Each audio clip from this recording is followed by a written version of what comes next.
Kevin, talk to me a little bit more about that merger, the talks there between U.S. and Canada. I know you've been vocal saying that, hey, maybe this is an idea that does make sense. Walk me through that. This is the longest border on Earth with the largest amount of trade, 1.3 trillion, 188 billion just out of Alberta, shipping energy to the United States, the #1 exporter or importer of energy, between these two partnerships. So that's the trade deficit there. Trump talks about a $200 billion trade deficit. It's all oil that's being imported in the United States. In fact, Alberta has more oil than the entire United States, and gas. And so that's a partnership that gives energy independence, #1. #2, all the goods and services. I mean, Canadians and Americans are almost original DNA. They're almost the same with cultural differences, obviously, and nobody's saying give up your citizenship.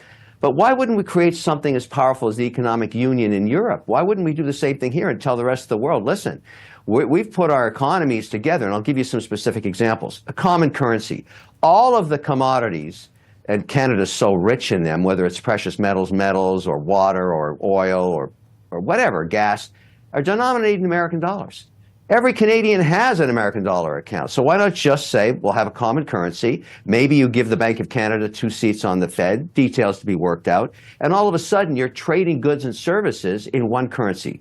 Check that box. #2, eradicate all tariffs, not just north and south, east and west. You take Vermont, for example. There's a barrier between Vermont farmers selling dairy into Quebec, just north of them, and Quebec is subsidized by Alberta with a milk board that pours milk away after Alberta gives them $5 billion to subsidize them. That's just sheer stupidity. Wine in California can't be shipped to British Columbia.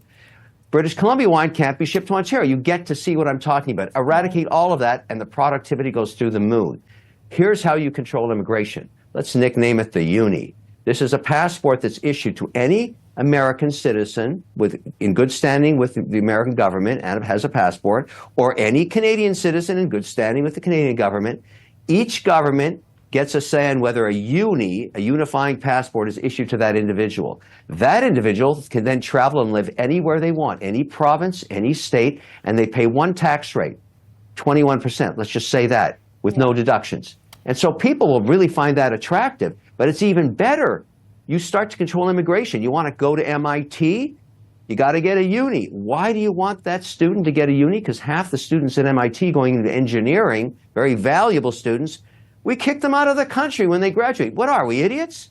We should bring their whole families over if the background check works and keep them here working for our economy. On and on and on and on. Yeah. All these ideas do not have you giving up your citizenship.